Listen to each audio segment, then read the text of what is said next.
Hi hello అండి, welcome back to my channel. ముందుగా నా ఛానల్ చూస్తున్న వాళ్ళు సబ్స్క్రైబ్ చేసుకోకపోతే వెంటనే సబ్స్క్రైబ్ చేసుకోండి. మరిన్ని వీడియోలు మీ వరకు రావాలంటే బెల్ ఐకాన్ని క్లిక్ చేయండి. ఫ్రెండ్స్ అండ్ ఫ్యామిలీకి షేర్ చేయండి. Please support my channel. కాకరకాయ ఫ్రై చాలామంది ఇష్టపడరు కదా, చేదుగా ఉంటుందని చాలామంది తినరు. పిల్లలు పెద్దలు ఇష్టపడేలా తినాలంటే ఇలా ట్రై చేసి చూడండి. చాలా స్పైసీగా అండ్ ఎమ్మీగా ఉంటుంది. ఇలా ట్రై చేసి చూడండి. ఎలా తయారు చేసుకోవాలో చూసేద్దామా. ముందుగా 1 కిలో కాకరకాయలు తీసుకొని వాటిని శుభ్రంగా పైన ఉన్న గరుకుపాటిని మొత్తాన్ని తీసేయాలి. ఆ తర్వాత రౌండ్ ముక్కలుగా కట్ చేసుకోవాలి. రౌండ్ ముక్కలు కట్ చేసుకొని వాటిలో కొంచెం ఉప్పేసి కలుపుకోవాలి. రసాన్ని అంతా పిండేసి ఆ తర్వాత ఒక కడాయి పెట్టుకొని అందులో ఆయిల్ వేసుకొని ఫ్రై చేసుకోవాలి. అలా చేయడం వల్ల ఏంటంటే చేదు తగ్గిపోతుంది. సగం గీకడం వల్ల సగం చేదు తగ్గిపోతుంది. మళ్ళీ ఏమో మనం ఉప్పేసి కలపడం వల్ల ఇంకా చేదు మొత్తం తగ్గిపోతుంది. సో మనం అలా చేయడం వల్ల చేదు తగ్గిపోతుంది. ఆ తర్వాత మనం ఇలా కలుపుతూ ఫ్రై చేసుకోవాలి. ఆయిల్ తర్వాత మనం తీసేస్తాం. అంత ఎక్కువ ఆయిల్ ఉందని ఏమనుకోకండి. తర్వాత ఆయిల్ తీసేస్తాం. అలా బ్రౌన్ కలర్లో ఆయిల్ మొత్తం ఫ్రై చేసుకొని అలా గోల్డెన్ బ్రౌన్ వచ్చే వరకు ఫ్రై చేసుకోవాలి. గోల్డెన్ బ్రౌన్ బాగా కలుపుతూ ఫ్రై చేసుకోవాలి. ఈవెన్గా ఫ్రై అయితే ఏంటంటే అవి మనకి క్రిస్పీగా క్రంచీగా బాగుంటాయి అలా ఫ్రై చేసుకోవడం వల్ల.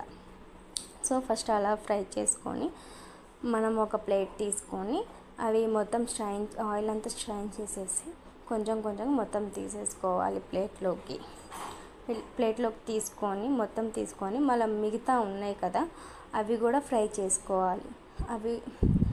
అవేసి ఫ్రై చేసుకోవాలి. అవి ఫ్రై అయ్యేలోపు మనం అందులో కారం ఎలా తయారు చేసుకోవాలో చూద్దాం.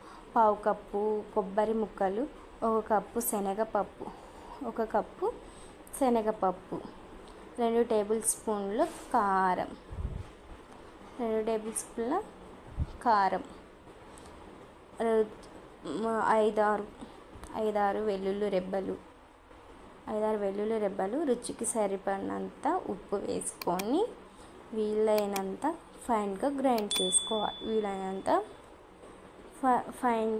చేసుకోవాలి. ఇగో ఇలా గ్రైండ్ చేసుకోవాలి.